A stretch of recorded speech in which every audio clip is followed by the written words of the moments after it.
中央银行为提供退役选手就业机会，日前开出公有职缺，不过月薪仅23600元至25000元，却要求参加评选的条件需要曾参加过亚、奥运或者是世大运、世锦赛、亚锦赛等赛事才有资格，引起批评。国家原来是这样对待国手。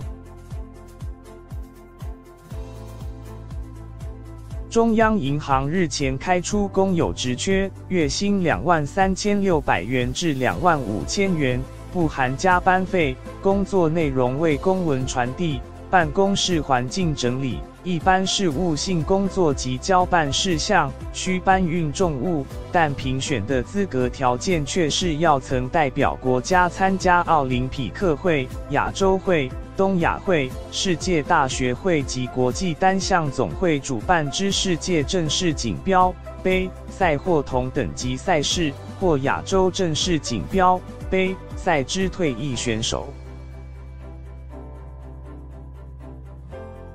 有网友将征才资讯 PO 到脸书社团抱怨公社，无奈地表示原最高梦想就是代表国家争光，花了数十年付出，没想到国家原来这样对待国手。不少网友看到后痛批，公务机关公有一般也有将近3万3，开这个薪水跟资格限制根本就是羞辱人，就算一般人这样的薪水也偏低了，人才都被政府糟蹋，所以台湾从事体育才会被认为没前途。也有网友直言，看不出来吗？